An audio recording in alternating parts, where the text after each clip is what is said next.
G'day and welcome to the third episode of The Spin. I hope you like that multi-million-dollar intro we just had made, Ned. Yeah, it's not too bad actually. I made it yesterday. Did you? We've got a new panel member today, and that's Ben Rees from the UK. G'day, Ben. Hi, how are you? We're doing all right. What are you doing hanging out with a couple of old blokes like us? Oh, just trying to get some streaming done on the internet and I see. trying to get around the world. Very good. Ben, tell us a little bit about yourself. You're not necessarily... What do you do? I know you do a bit of swimming and stuff. Tell us a bit about you. Yeah, so I've competed in swimming for the past 16 years. I coach at my local swimming club, which I've been doing for the past 6 years. I've just finished university in sport and exercise science this past academic year, and I've just been really enjoying my time trying to do a bit more reading. I quite enjoy my writing. I do quite a lot of resin and artistic artwork. I made the clock you see behind me just now. Yep. That was one of my first pieces that I did, and yeah, just trying to really What's it made from? discover why I enjoy. Fun. What's it made from, the clock? MDF base and then resin over the top. So I use pigments and colours to create different styles. Very good. Just so you know what we're doing on your first show today, we've got a few things to talk about, and we're also going to have a look at parasailing. If you're a quadriplegic or a paraplegic or CP or anything, how we can do it here in Thailand easily, and how much fun we can have when we do it. So that's something to look forward to. Awesome. Love to give it a go. Have you ever been parasailing? No, but I know somebody who's gotten into it, so I'd love to give it a go. I know somebody who wasn't no, that's another story. No, they didn't really do it. Parasailing, that's silly. Before we get into the fun stuff, the subject that I want to talk about today is evacuation from multi-story buildings. Have you ever been in a multi-story building, Ben, where you thought, what the heck do I do if there's a fire here? Not recently multi-story, but during secondary school there was quite a few floors to one of the main buildings, and they had sort of like an evacuation zone just in front of where the lift was, where it was closed off. And then if I needed to get down in a fire drill, I would wait there, and then somebody would come to assist me with the stairs or with whatever, wherever I was. What about you, Nev? You've lived in places that are high up, and you've been very aware of the fact that it's very hard to get down. There's nothing. If the elevator doesn't work on a fire, you're not supposed to use an elevator on the fire, so how do you get down? In some cases, the elevators are automatically switched off in a multi-story building. Yeah.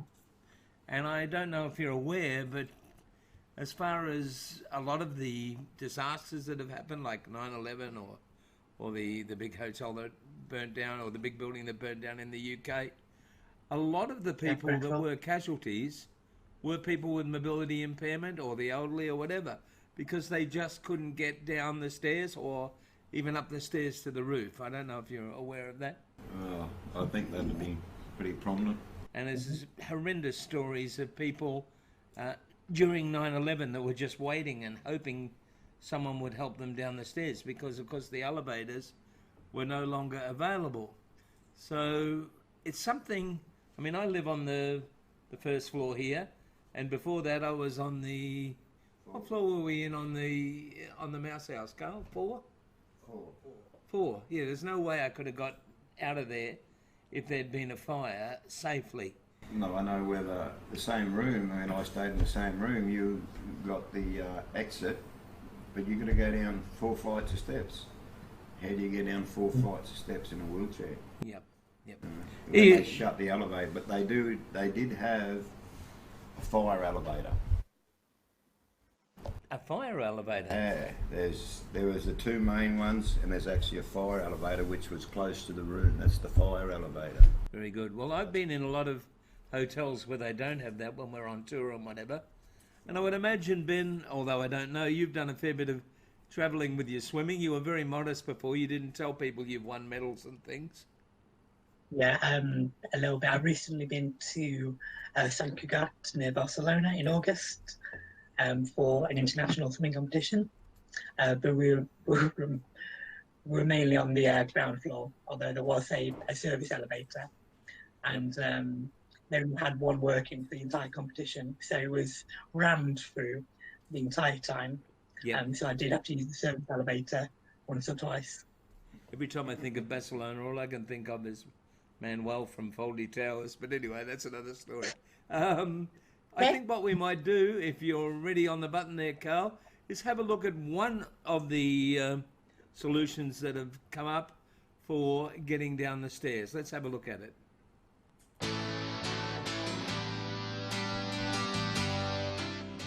Evacutrack is normally kept in a storage cabinet near the upper stair landing, ready for use. It's quick and easy to set up. Evacutrack is very stable on a flat surface. The stability of Evacutrack allows for easy loading, which means a single attendant can perform the evacuation. You'll notice there are no sides or arms on the Evacutrack. This allows a passenger to board from either side with equal ease. Velcro straps are provided for securing the passenger. One strap holds the legs in position, and the other two straps wrap around the torso. The lower torso strap can be used on its own if transporting a small passenger, such as a child. The low center of gravity provides maximum stability on the stairs. On flat surfaces, Evacutrack can be pushed on its wheels as easily as a stroller. On stairs, steel-belted rubber tracks securely grip the stair noses and control the descent regardless of the stair covering. While the passenger's weight propels the Evacutrack down the stairs, a hydraulic governor limits the maximum speed of descent, allowing even a small attendant to safely evacuate heavier passengers. An additional fail-safe brake must be released before the Evacutrack can descend the stairs. This brake allows the operator to further control the descent speed or stop the Evacutrack on the stairway if required. When clear of the emergency area, Evacutrack's front wheels are retracted, lowering Evacutrack onto its rubber tracks so it can't roll. Whenever the operator releases the handle, this parking brake system is automatically engaged. The passenger can wait safely and comfortably until the emergency is over.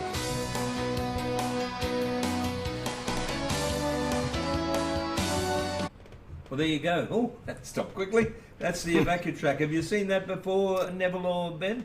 No. No, never. How does it seem? How does it strike you? What was interesting was, what, there's more than one person? That's one of the big questions. Yeah, how many floors? You know, you got high rise, you got 10 floors. Well, the places where I've seen... Sorry, Ben? Sorry, at the end of the video, they went back into the building, but they just left the kid there. No one couldn't stop himself or get out or anything, he was just there. Yep.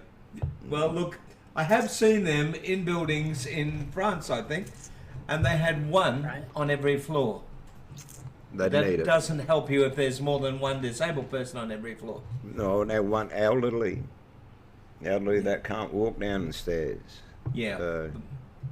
But the thing that really worries me about that, if excuse me one sec, if you've got a situation where there's a very large building and you've got perhaps 200 people trying to get out of a building, and you've got somebody in the Evacutrack going down slowly, can you see human nature being kind and waiting while you get down, or can you see yourself being trampled in the rush? I imagine it would be quite panicked, and obviously the person can't get out. And they did try to make it quite easy for ease of access for strapping said person down. But the back parts did look quite fiddly. So if the person operating the equipment isn't trained or is in a rush, there might be some risk to safety there. You're going to get... You're talking about the safe. You're going to get that in all aspects. Yeah, well, I was in. People always make mistakes. With the chair, I found that was all right because when you let go of the handle, it automatically braked. The thing that worries me, I've been pushed past in an escalator. So if someone's trying to save their life and get out of a burning building, I can't see them standing quietly behind while we maneuver down the stairs. That's my concern with the evacuation. They're going to go as quick as they can. And that video seemed quite dated as well. What was that, Ben? The video seemed quite dated. Oh, look, it's still available. It's still available. Right. There's new models of I it. didn't know whether improvements have been made to the technology or certain things. You can't make improvements to the people that are following you down the stairs. No. Yeah. I mean the technology that I mean of the evacuation lift. Yep. I'm just saying the video that you showed seemed quite Old. Yep. Big, yes, quite old. It was actually only about a year and a half ago that they still use that model. But anyway, it's better than nothing. I'll go that far. But I cannot think of anything that really works apart from jumping out of the window with a bungee cord. That's what I was going to say. And with that in mind, I want to introduce you to someone I interviewed earlier today called Wade from Canada, which is kind of a private joke because every time we talk to Wade, he always mentions that he's from Canada. And he's a wonderful guy. And he actually has a rappelling system in his apartment block for getting out of a building. And there is a suggestion that they're going to be commercially made. Let's have a listen to Wade. Well, Wade, it's been a while. How are you, mate? Oh, I am awesome. How are you, Rod? Good to see you, buddy. It's good to see you too. We're having a bit of internet connection problem. You're freezing and stuff, but we're going to talk to you anyway.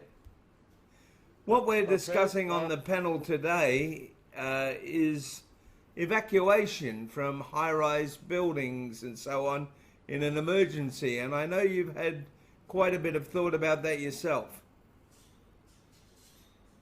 Yes, I've a lot because right from when I first became disabled, I was not in an accessible building, and I lived on the 13th floor of a high-rise, and I was told by a fire chief that in the event of a fire that I'm supposed to stay in the apartment and not evacuate and wait for the firefighters to come up and get me and carry me down.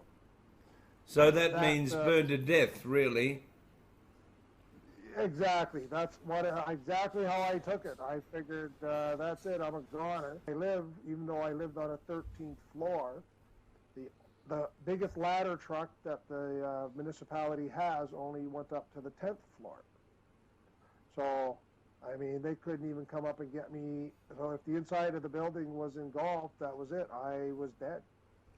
And that's exactly right. So you've come up with the thought of rappelling down, haven't you?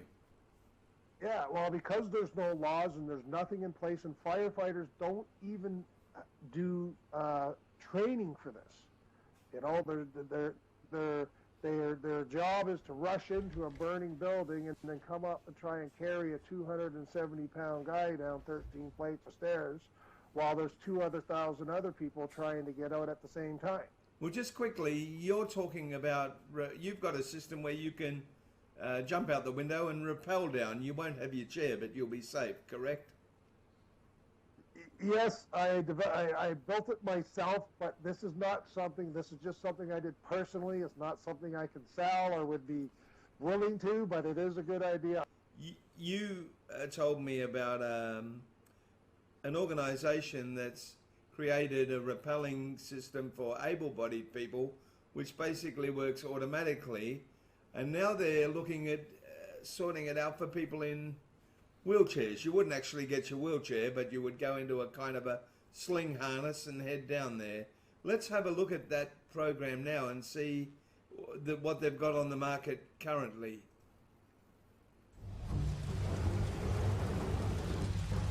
A nightmare scenario. trapped in a burning building with no way out. You have seconds to get out of the building. Until now. Skysaver is a self-rescue backpack that enables you to escape a high-rise building in case of an emergency. An emergency like this. June 14, 2017. 24-story Grenfell Tower in the UK goes up in flames, killing 80 people. The high-rise fire in London was a classic example of how Skysaver could have helped those that were trapped inside the building get out as quickly as possible to safety. You can put this product on and get out within under 2 minutes. Inside the backpack, there's an integrated harness and a controlled descent device that help lower the person at 1 to 2 meters or 3 to 6 feet a second. And you put it on like a regular backpack, go between your legs, clip 1, clip 2. Now the time that you tighten it according to your body. You take the carabiner, hook it onto your anchor, and out you go. Each Skysaver can hold up to 120 kilos or 265 pounds. There are 3 versions with varying cable lengths. The longest can reach 25 floors down. We even have models for kids and even for pets.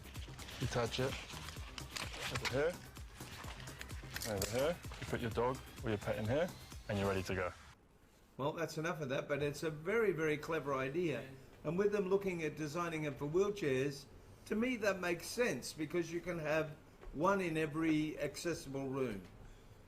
And I think it's a great idea. Now, the thing is, I believe it'll be a little bit like a seat where you can sit in like a canvas seat, and there'll be a swinging system on a bar that moves you out away from the window and then lowers you, hopefully, safely to the ground.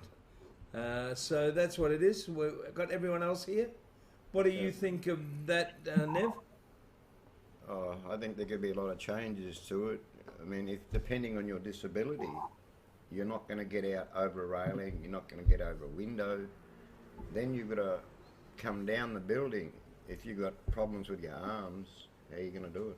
Well, they're saying you don't need the arms because it'll be a chair that's away from the building, like a canvas sling that's away from the building. But you will have to have someone to help get you out of the window. I mean, at least it's a chance to live, though, isn't it? It's a help, yeah. You can get. What do you think, Ben? Definitely, that particular design would help. Again, it would depend on disability and mobility of that person, and if that person perhaps lived alone or not. They might not perhaps have someone to help them transfer. Look, it's never going to be perfect, but what I do want to do is have as many solutions available as possible, because in the situation where you're faced with fire or any other kind of emergency, really, any way that you can get out of the building is worth it. I'm petrified of heights, but I would be out of that window as fast as I could possibly propel myself, I think. Is there any other way that you guys can think of that would be able to help you get out of the building? Yeah, be on the ground floor. Be on the ground floor? Apart from being on the ground floor. Apart from being on the ground floor. Something similar to what they have with airplanes and a sea landing with the inflatable slide coming down. But then you're it's under on fire. a third floor, or it's in a particular area where the fire doors are enclosed. Perhaps there's an entranceway where you can go down a ramp. Yeah, the thing is, it's going to be an awfully big slide if it comes from the 29th floor. Yeah, and it'd be hard to design as well. I think you'd have kids lining up to have a go of it, actually. But I don't know. Silly idea. You'd be a bit of a mess when you hit the bottom. You'd have a little 6-inch water pool at the bottom, I don't know. Anyway, it's something to keep in mind. I think there should be some kind of legislation to get something happening to at least give people a chance. What do you think? I reckon they should. Definitely. There is no legislation at the moment. No. None about this. It's one. They say, "Oh, we're wonderful," but if there's a problem, you can stay there and deal with it yourself. Well, that's like the bloke from Canada says. You know, there's no law. The fire chief told him just to stay there and wait. Yeah, nothing you can do. It's not nothing acceptable. You Is can it? do. No, it's not acceptable. They need changes, but you know, I just think all accessibility should be on ground floor. Yeah, well, Yeah, that'd sure. be great, but it doesn't always. I mean, then you know, look, I'm not that politically correct. Then you'd get people with mobility impairment complaining that because they don't have the sea view from the 27th floor. You know what people are like, Ned. Yeah, well, that's their own stupidity. Why are you smiling, Ben? Well, just perhaps, well, it's what you reminded me of when you said Manuel from Fawlty Towers. Sea view, wildebeest roaming the plains. Just one episode of Fawlty Towers. Yeah.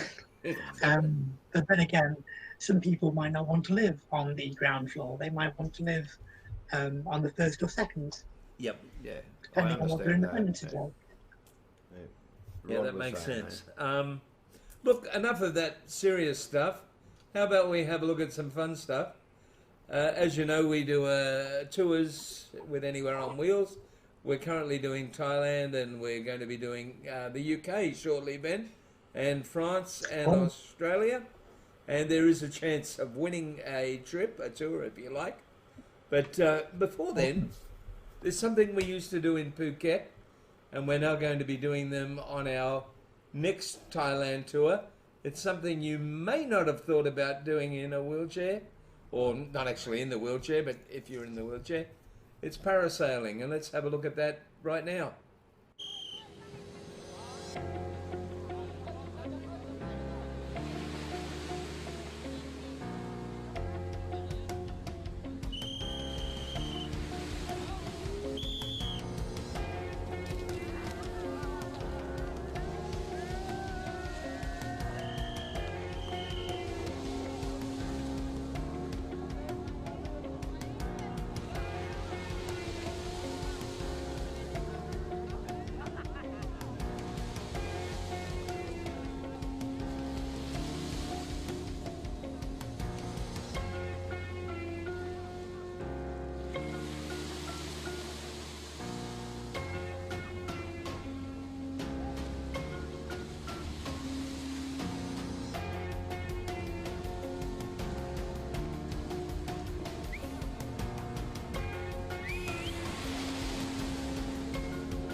Did that look like fun, Ben?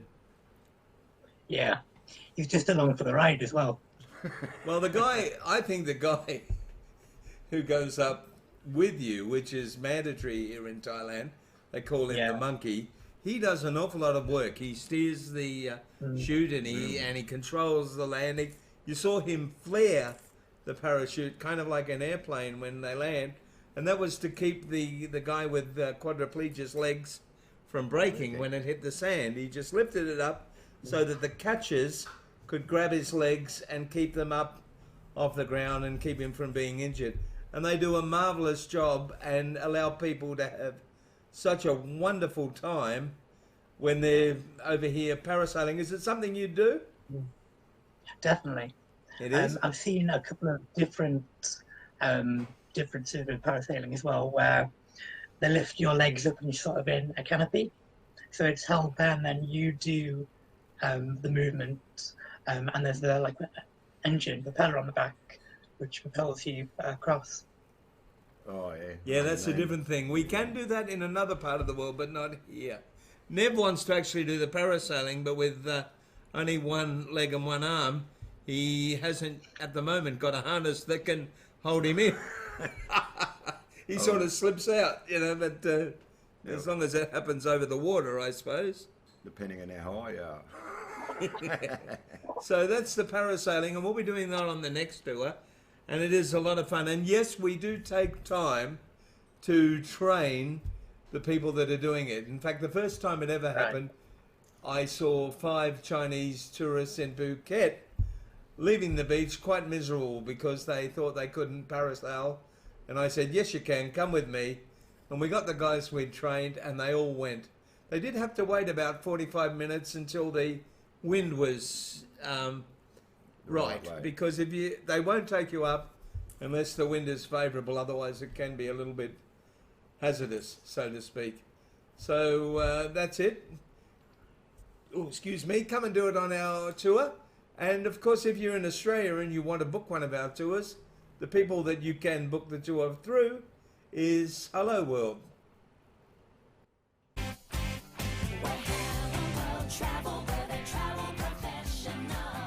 Hello World Travel Harvey Bay is Anywhere on Wheels' preferred travel agent in Australia. Call Joe and the gang and they'll fix you up with a great deal. Book with the knowledge that you're booking with Australia's largest travel agency group. Remember, with Anywhere on Wheels and Hello World Travel, you're never alone.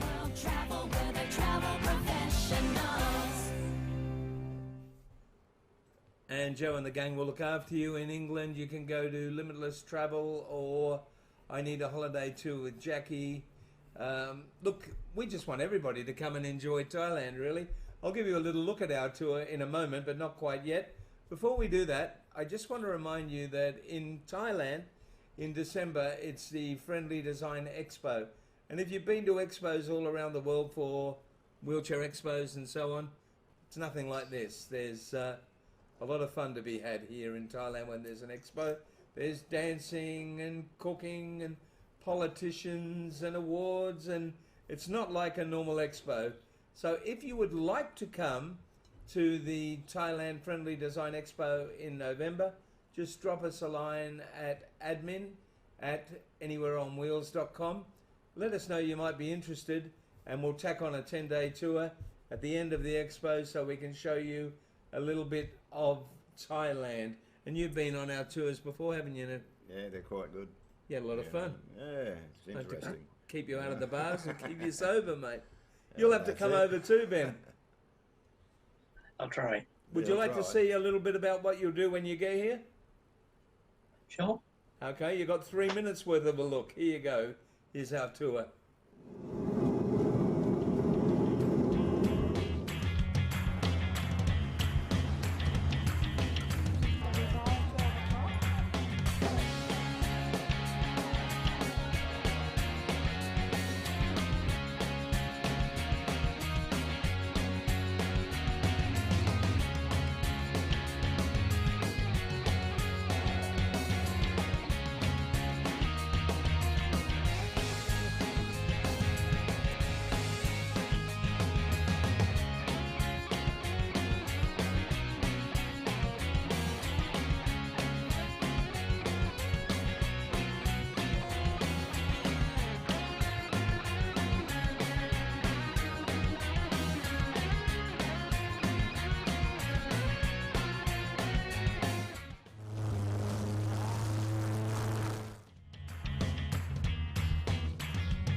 and this place is acres and acres of miniature monuments from all around Thailand and all around the world.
To all who have needs, you will succeed if you dream, plan and try. Put those barriers aside and give life a go. Trust yourself and flow. What a great way to make friends and meet people. You know, you're not alone when you come on a Anywhere on Wheels tour. I have enjoyed immensely, but I'll tell you what, I would never have come to Thailand without having come on a group like this. Everyone helps out and helps with everyone really, and I've helped with other people, they've helped with me, so it gives you a bit of a break and you get to meet new people as well. I don't want to go home.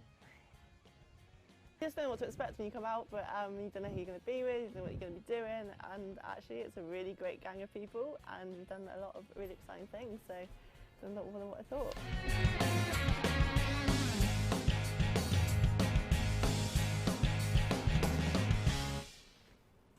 Does that make you want to come, Ben?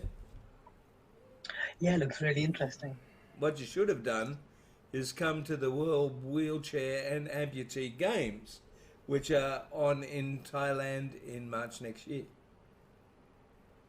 You should try and see if you can get to that. Cool. And then we can run a tour and Yeah, I'll have a see good what the time. times are coming. Have you heard of them? Yes, yeah. I know a couple of amputees. I've been. No, I know one. Right beside me. Competed anyway. Sorry? Well, I know a few people that have competed anyway. Very good, very good. All right, well, that's about it for today, I think. Today has been a fun time. Thank you for joining in, Ben. You're welcome. We'll be back next week with more about the world of mobility impairment, having lots and lots of fun. We hope to see you next week on The Spin.